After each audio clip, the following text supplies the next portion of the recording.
आज की इस वीडियो में हम बात करेंगे ईसीजी के बारे। तो ईसीजी, सबसे पहले ईसीजी किसने दी थी? ईसीजी दी थी एंथवॉन ने। कब दी थी? 1909 में। किस प्रिंसिपल पे काम करती है? गैल्वेनोमीटर के प्रिंसिपल पे काम करती है। इलेक्ट्रोकार्डियोग्राफी मतलब प्रोसीजर के बारे में बात कर रहा है। किसके बारे में बात कर रहा है? प्रोसीजर। और ग्राफ मतलब मशीन के बारे में बात कर रहा है। किसके? मशीन या इंस्ट्रूमेंट के बारे में बात कर रहा है। यानी electrocardiography is a procedure, electrocardiograph is a machine, और इलेक्ट्रोकार्डियोग्राम की बात करें तो इस इज अ ग्राफिकल रिप्रेजेंटेशन, यानी रिपोर्ट की बात कर रहा है। किसकी बात कर रहा है? रिपोर्ट की बात कर रहा है। और फर्स्ट पॉजिटिव वेव क्या होती है? P wave. First positive wave क्या होती है? P wave. और फर्स्ट पीक वेव की बात करें तो क्या होती है? R wave. First peak wave, जो आर वेव है, जो फर्स्ट पीक वेव है, उसको हम कहते हैं फर्स्ट पीक वेव। चलिए आगे बात करते हैं। अब जैसे कि ये मेरे पास नॉर्मल ईसीजी है। नॉर्मल ईसीजी में ये पी किसको दिखाता है? एट्रियल डिपोलराइजेशन, और या फिर एट्रियल कॉन्ट्रैक्शन या एट्रियल सिस्टोल के बारे में। और क्यूआरएस की बात करता हूँ तो क्यूआरएस कॉम्प्लेक्स क्या दिखाता है मुझे? क्यूआरएस कॉम्प्लेक्स दिखाते हैं वेंट्रिकुलर डिपोलराइजेशन और कॉन्ट्रैक्शन और वेंट्रिकुलर सिस्टोल। बात करें इधर, अगर टी वेव किसके बारे में जानकारी देती है तो वेंट्रिकुलर रिपोलराइजेशन और रिपोलराइजेशन, या वेंट्रिकुलर रिपोलराइजेशन या फिर डायस्टोल या फिर रिलैक्सेशन। किसके बारे में? डायस्टोल या रिलैक्सेशन या फिर वेंट्रिकुलर रिपोलराइजेशन। और टी वेव में कितना टाइम लगता है? Less than 0.25 second. और क्यूटी इंटरवल में कितना टाइम लगता है? 0.36 टू 0.45 सेकेंड। अब बात करें एसटी सेगमेंट में, तो एसटी सेगमेंट में कितना टाइम लगता है? एसटी सेगमेंट में टाइम लगता है लेस देन 0.12 सेकेंड। कितना? Less than 0.12 second. और क्यू वेव इन एमआई के पेशेंट में क्यू वेव ऑलवेज एबनॉर्मल रहती है या फिर पैथोलॉजिकल रहती है? क्या रहती है? एबनॉर्मल या फिर पैथोलॉजिकल रहती है। पीआर इंटरवल की बात करता हूँ तो 0.12 से लेकर के 0.20 सेकेंड। और बात करते हैं अगर पीआर इंटरवल की तो कितना? 0.12 से लेकर के 0.20 सेकेंड तक। और आरआर इंटरवल की बात करते हैं तो 0.6 से लेकर के 1.2 सेकेंड। और पी वेव की बात करते हैं तो पी वेव कितना टाइम लेती है? पी वेव लेती है मेरे पास 0.08 से लेकर के 0.12 सेकेंड। और क्यू आर एस कॉम्प्लेक्स मुझे लगता है 0.4 से लेकर 1.0 तक, 0.04 से लेकर के 0.10 सेकेंड तक का टाइम लेती है। और अगर ब्रेडिकार्डिया की बात करें तो ब्रेडिकार्डिया कब होता है? ब्रेडिकार्डिया लेस देन 60 पे अडल्ट में ब्रेडिकार्डिया बोलते हैं, और ग्रेटर देन 100 पे टेकिकार्डिया बोलते हैं। ठीक है। बात कर लेते हैं अगर स्मॉल बॉक्स, तो स्मॉल बॉक्स का टाइम कितना होता है? 0.04 सेकेंड। और लार्ज बॉक्स का टाइम कितना होता है? 0.02 सेकेंड। कितना होता है? लार्ज बॉक्स का टाइम कितना होता है? 0.02 सेकेंड। और अगर इस हमें हार्ट रेट निकालना है तो लार्ज बॉक्स को मैं 300 को लार्ज बॉक्स, जितने लार्ज बॉक्स हैं लार्ज बॉक्स से उनसे डिवाइड करना होता है। और अगर स्मॉल बॉक्स को काउंट कर रहा हूँ तो स्मॉल बॉक्स को 1500 को डिवाइड करना है कितने से? जितनी वो आए संख्या उससे, तब मेरी हार्ट रेट निकल आती है। जैसे कि अगर मैं बात करूँ, मेरे किसी के लार्ज बॉक्स की संख्या कितनी है, मतलब लार्ज बॉक्स की संख्या है 10। तो 10 अगर लार्ज बॉक्स की संख्या तो कितना आ जाएगा? 30 हार्ट रेट क्या है? 30। तो ये कंडीशन क्या कहलाएगी? ब्रेडिकार्डिया। कंडीशन क्या कहलाएगी? ब्रेडिकार्डिया। अगर किसी की हार्ट रेट मतलब अगर किसी के स्मॉल बॉक्स कितने हैं, स्मॉल बॉक्स को हमें 1500 से डिवाइड करना होता है, तो स्मॉल बॉक्स की अगर किसी में कितने हैं 10 मान लेते हैं, तो कितनी हार्ट रेट आ जाएगी? 10 से 10 तो 150 हार्ट रेट निकल के आ जाएगी। इस तरह से निकालते हैं हम हार्ट रेट। चलिए बात कर लेते हैं अब रेस्पिरेटरी डिसअरिथमिया की। तो रेस्पिरेटरी डिसअरिथमिया में होता क्या है कि मेरा हार्ट रेट इंक्रीज होता है इंस्पिरेशन के टाइम और आर इंटरवल डिक्रीज हो जाता है, और एक्सपिरेशन में हार्ट रेट डिक्रीज हो जाता है और आर इंटरवल इंक्रीज होता है। आर इंटरवल इंक्रीज होता है और हार्ट रेट डिक्रीज हो जाती है एक्सपिरेशन के टाइम। ये होता है रेस्पिरेटरी डिसअरिथमिया। बात करते हैं प्रीमैच्योर वेंट्रिकुलर कॉन्ट्रैक्शन की। प्रीमैच्योर वेंट्रिकुलर कॉन्ट्रैक्शन में क्या होता है, ये होता है मतलब नॉर्मली PQRST तक तो नॉर्मल है, इसमें भी PQRST नॉर्मल है, PQRST नॉर्मल है। दिक्कत कहाँ पे आती है, दिक्कत आती है मेरे पी वेव में। यहाँ पे प्रीमैच्योर मतलब एक एक्स्ट्रा पी वेव, यहाँ पे क्या है, एक extra wave, extra P wave का बनना प्रीमैच्योर एट्रियल कॉन्ट्रैक्शन कहलाता है। प्रीमैच्योर एट्रियल कॉन्ट्रैक्शन मतलब एक्स्ट्रा पी वेव का बन जाना। बात करते हैं एट्रियल फ्लटर की। एट्रियल फ्लटर में क्या होता है, एट्रियल फ्लटर में जो ये मेरा पी वेव है, पी वेव की दिक्कत है। एट्रिया से मतलब पी वेव की दिक्कत है, एट्रिया में मतलब पी वेव की दिक्कत है। और अगर मेरा पी वेव मतलब टूथ से शेप आ जाए, कैसा आ जाए, टूथ से शेप यानी चूहे के दांत की तरह आ जाए, तो उसको मैं एट्रियल फ्लटर में काउंट करता हूँ। क्या एट्रियल फ्लटर में काम करता हूँ। ये देख पा रहे हैं जिससे कि ये क्या है, एट्रियल फ्लटर। और इसमें क्या होता है, इसमें होता है 250 से 400 बीट पर मिनट मेरी हार्ट रेट हो जाती है। कितनी होती है, 250 से 400 बीट पर मिनट। और इसके लिए ट्रीटमेंट की बात करें तो ओनली ऑब्जर्वेशन किया जाता है, ओनली क्या किया जाता है, ऑब्जर्वेशन। एट्रियल फिब्रिलेशन की बात करते हैं। तो एट्रियल फिब्रिलेशन में क्या होता है, मेरा PQRST नॉर्मल नहीं, मतलब पी मेरे एट्रिया में दिक्कत है तो पी में दिक्कत है। पी मतलब मेरी जो पी वेव है वो डेफिनाइट नहीं है, ये मेरे पास पी वेव है मतलब क्लियरली विजुअल नहीं है, ये मेरी पी वेव है क्लियरली विजुअल नहीं है। इसमें भी हार्ट रेट 400 से 600 बीट पर मिनट हो जाता है। हार्ट रेट कितना होता है, 400 से 600 बीट पर मिनट। और पी वेव ऐसे मान के चलो अब्सेंट है, मतलब डिमिंस है, दिख ही नहीं रही है, उसको मैं फेब्रिलेशन कहते हैं। इसके लिए ट्रीटमेंट की बात करता हूँ तो हेपरिन देते हैं। क्यों देते हैं heparin, for prevent the coagulation, जिससे कि ब्लड जम ना पाए। बात करते हैं प्रीमैच्योर वेंट्रिकल कॉन्ट्रैक्शन की। और प्रीमैच्योर वेंट्रिकल कॉन्ट्रैक्शन में क्या होता है, एक्स्ट्रा QRS कॉम्प्लेक्स आ जाता है। जैसे कि यहाँ पे देख पा रहे हैं कि PQRST तक तो नॉर्मल है, फिर PQRST नॉर्मल है, लेकिन फिर ये P गायब होकर के QRS कॉम्प्लेक्स आ गया, फिर जाके P बना, फिर QRS कॉम्प्लेक्स, इस तरह से। तो इसमें क्या होता है, इसमें भी QRS कॉम्प्लेक्स क्या होता है, एक्स्ट्रा हो जाता है। और इसमें बात करते हैं अगर वेंट्रिकुलर टेकिकार्डिया की। तो वेंट्रिकुलर टेकिकार्डिया में कैसा पैटर्न होता है, मतलब मेरा P दिखता ही नहीं है, इस तरह से कुछ होता है। जैसे कि ये Q, ये R, ये S, फिर इस तरह से दिखते रहता है। और इसमें हार्ट रेट कितना हो जाता है, इसमें हार्ट रेट हो जाता है मेरा 150 से लेकर 250 beat per minute. Only QRS complex, मतलब ओनली क्या दिखता है मुझे, इसमें QRS कॉम्प्लेक्स दिखता है। और इसके लिए ट्रीटमेंट करता होता है कार्डियोवर्जन, अगर पल्स है तो कार्डियोवर्जन, और अगर पल्स अब्सेंट है तो डिफिब्रिलेटर विद पल्स अब्सेंस के साथ।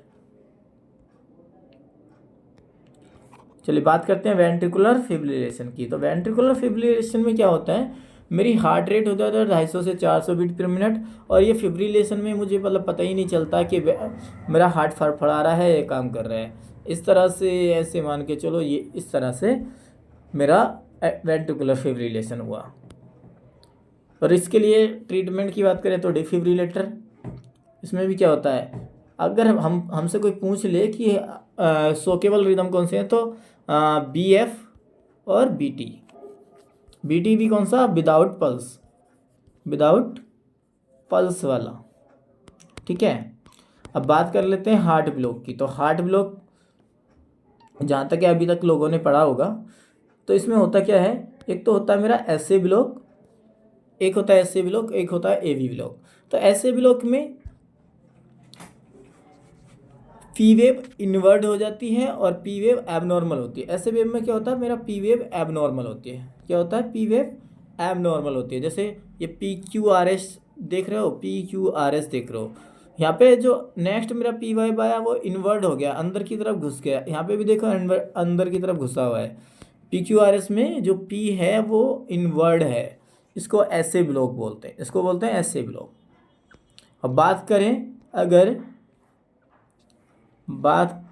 अगर ए बी ब्लॉक, तो ए बी ब्लॉक दो प्रकार के होते हैं। कैसे? हार्ट ब्लॉक, मतलब एक तो इनकम्प्लीट और एक कंप्लीट हार्ट ब्लॉक। तो इनकम्प्लीट वाले में क्या आता है? First degree second degree. Second degree में फर्स्ट डिग्री और सेकंड डिग्री, फर्स्ट डिग्री और सेकंड डिग्री। सेकंड डिग्री को मैं बोलता हूँ मोबाइल्स ब्लॉक या फिर मोबाइल्स ब्लॉक या सेकंड डिग्री हार्ट ब्लॉक। और कंप्लीट वाले में आता है मेरा थर्ड डिग्री हार्ट ब्लॉक। कितना आता है?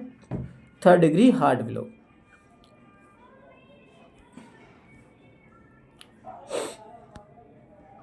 और फर्स्ट डिग्री हार्ट ब्लॉक में क्या होता है? पीआर इंटरवल इंक्रीज हो जाता है, ग्रेजुअली इंक्रीज होता है पीआर इंटरवल।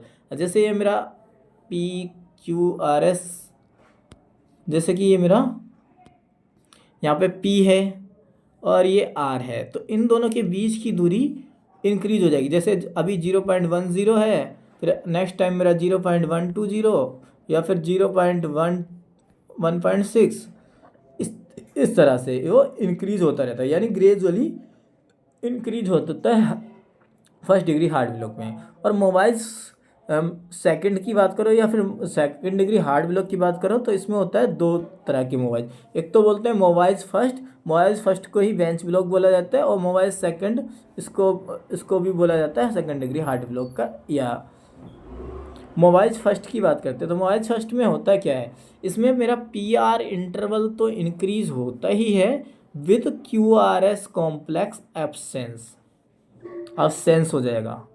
मतलब QRS कॉम्प्लेक्स का क्या हो जाएगा? असेंट हो जाएगा QRS कॉम्प्लेक्स। जैसे कि ये देख रहे हो, यहाँ पे पीआर इंटरवल 0.16, यहाँ पे 0.20, और नेक्स्ट वाले में हो जाएगा 0.22, या फिर जितना भी हो जाए, मतलब इंक्रीज हो जाता है।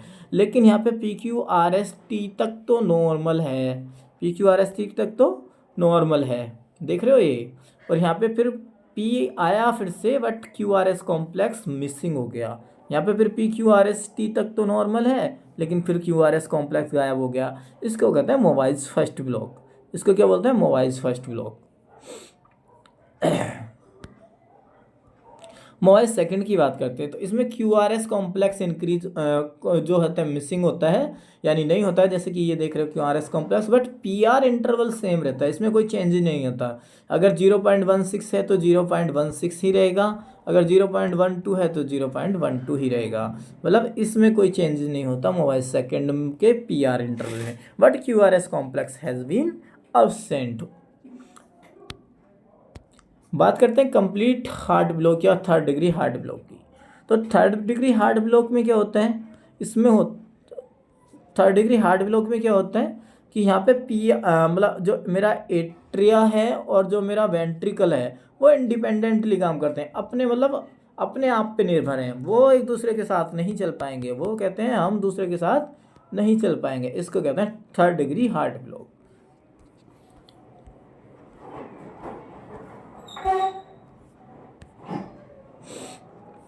और नेक्स्ट बात कर लेते हैं क्रेनियल नर्व की। तो क्रेनियल नर्व में क्या होता है? क्रेनियल नर्व में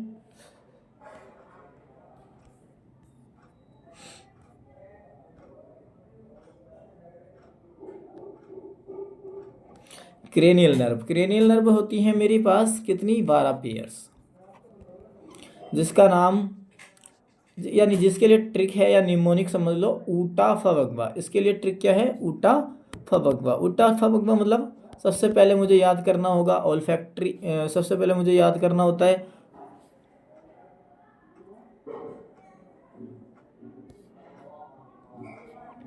ओल्फैक्टरी, सॉरी,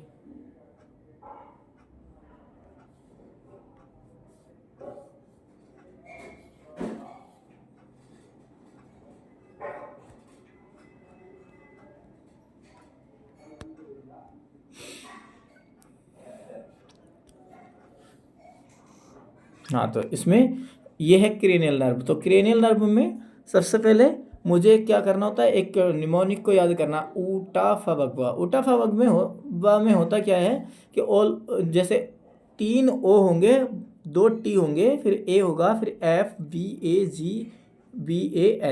तो जैसे olfactory, optic, oculomotor, trochlear, trigeminal, abducens, facial, vagus, glossopharyngeal और वेस्टिबुलो कोक्लियर और एसेसरी और हाइपोग्लिसल। ये उटाफा वगवा के लिए ट्रिक है। इसमें अगर बात करते हैं कौन कौन से होते हैं, इसमें होता क्या है, अब इसमें हमें कैसे याद रहेगा कि कौन सी मिक्स है, कौन सी मेरे पास मिक्स वाली है और कौन सी सेंसरी है। मिक्स, सेंसरी और मोटर। इसके लिए याद करने के लिए भी है मेरी पसंद। मेरी मतलब मिक्स, पसंद मतलब 5 7 9 10, 5 7 9 10, इसको बोलते हैं मिक्स टाइप की। तो मेरी पसंद एक ट्रिक है, मेरी पसंद SS रूम नंबर 128। जो 128 है वो क्या है, सेंसरी, यानी 1 to 8 नंबर की जो क्रेनियल नर्व है वो है सेंसरी, और 5 7 9 10 की जो है वो क्या है, मिक्स टाइप की है। और बाकी जितनी बची वो remaining all are motor, remaining all are motor. जैसे 3 4 6 11 12 या 346 11 12, 346 11 12 ऐसे याद रखते हो। मेरी पसंद SS रूम नंबर 128 3 4 6 यानी 346 11 12। मेरी पसंद में आ जाएगा 5 7 9 10 यानी mix type. 1 to 8 SS room number 128, 128 में आ जाएगा 1 to 8, ये कौन सी SS मतलब सेंसरी। और बाकी जितनी बची 3 4 6 11 12 वो आती हैं तुम्हारी मोटर्स में। ठीक है, ये आती हैं मोटर्स में। नेक्स्ट बात कर लेते हैं ORS की। तो ORS की बात करते हैं, तो ORS में क्या होता है, सोडियम क्लोराइड होता है, पोटेशियम क्लोराइड होता है, ट्राइसोडियम सिट्रेट होता है, ग्लूकोज होता है। ट्राइसोडियम सिट्रेट, सोडियम कितना होता है 2.6 ग्राम, 2.6 ग्राम सोडियम होता है। 1.5 ग्राम पोटेशियम क्लोराइड होता है और ट्राइसोडियम सिट्रेट 2.9 ग्राम, 2.9 ग्राम होता है ट्राइसोडियम सिट्रेट, और ग्लूकोज बचता है 13.5 ग्राम, 13.5 ग्राम। टोटल जो होता है मेरा 20.5 ग्राम का होता है ORS। कितना होता है 20.5 ग्राम का ORS होता है। ऑस्मोलैरिटी की बात करते हैं, तो ऑस्मोलैरिटी कितना होता है मेरा, पुराने वाले का था 300, अब वाले का है 245, अब वाले का कितना है 245, कितना है 245। तो 245 में सोडियम कितना है मेरा 75 ग्राम, और ग्लूकोज कितना है, ग्लूकोज की ऑस्मोलैरिटी कितनी है, मतलब सोडियम की ऑस्मोलैरिटी है 75 और ग्लूकोज की है 75, 65 है क्लोराइड की है 65, और पोटेशियम की भी है 20, और बचता है सिट्रेट, इसकी होती है 10। तो सबको मिलाकर के हो जाता है 245 मिली ऑस्मोलैरिटी, मिलीमोल या फिर मिली ऑस्मोलैरिटी पर लीटर। लैरिटी है लीटर,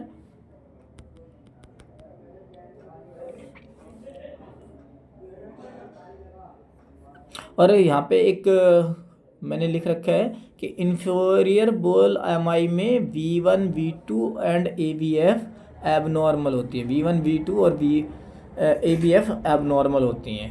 ठीक है, न्यू वाले, अगर पुराने वाले ORS की बात करें तो 3 क्या होती है, पुराने वाले की है 300 मिलीमोल ऑस्मोलैरिटी और नए वाले की है 245 मिलीमोल ऑस्मोलैरिटी। सिलाइक डिसीज़ की बात कर लेते हैं, तो सिलाइक डिसीज़ में मुझे क्या करना होता है, परहेज़ में मुझे बार्ले, राई, ओट एंड वीट नहीं खाना होता है। बाकी खा क्या सकते हैं, माइस, राइस और कॉर्न, माइस, राइस और कॉर्न हम खा सकते हैं। ADHD की ड्रग ऑफ चॉइस जो कि लास्ट नोटसेट में आया था, मेथाइलफेनिडेट। ADHD की फुल फॉर्म क्या है, फुल फॉर्म तो है attention deficit hyper activity disorder.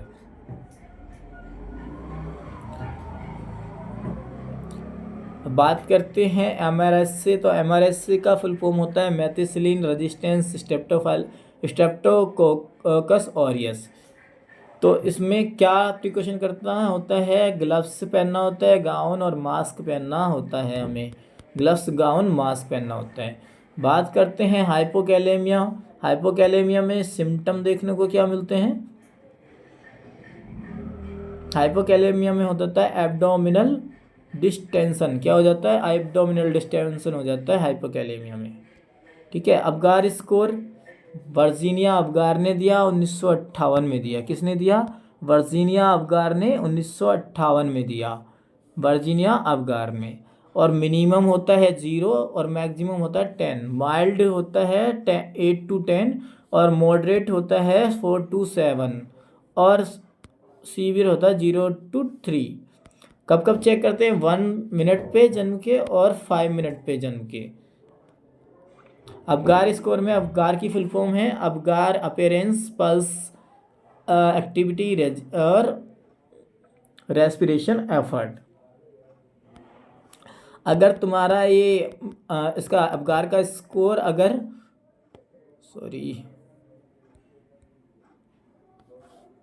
Apgar का स्कोर अगर 8 to 10 के बीच में आता है तो no intervention, daily routine care करनी है।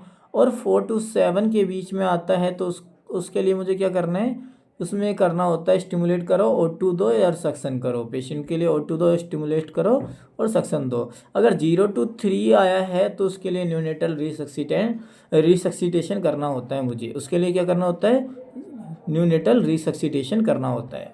ठीक है, एसेंशियल अमाइनो एसिड के लिए, एसेंशियल अमाइनो एसिड के लिए ट्रिक, एसेंशियल अमाइनो एसिड की ट्रिक क्या होती है, टीटी होल में BIP, टीटी होल में BIP यानी टीटी होल HAL और में BIP, टीटी होल में BIP। ठीक है, टीटी होल में BIP।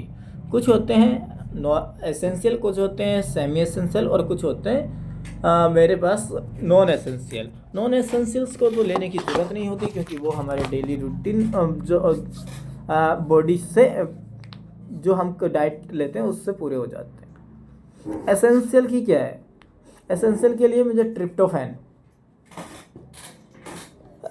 एसेंशियल के लिए मुझे टीटी होल में BIP याद करना होता है। तो इसमें टीटी मतलब tryptophan T, threonine, histidine, arginine, leucine और लाइसिन, मिथियोनिन, बैलिन, आइसोल्यूसिन और फेनाइल एलानिन।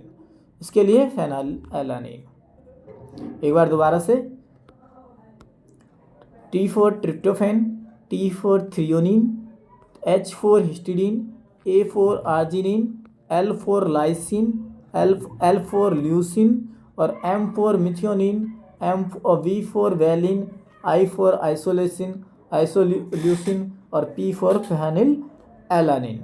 ठीक है, अब इसमें जो ये हिस्टिडीन और आर्जिनिन है, इसमें हिस्टिडीन जो और आर्जिनिन जो हैं, इसके लिए क्या, इसके लिए ये है सेमी एसेंशियल अमाइनो एसिड। क्या है, सेमी एसेंशियल अमाइनो एसिड। और फ्लूइड की ऑस्मोलैरिटी में चलो अभी तक इतना ही रखते हैं, नेक्स्ट हम बात करेंगे नेक्स्ट वीडियो में। अभी के लिए इतना ही, थैंक यू सो मच, मिलते हैं नेक्स्ट वीडियो में।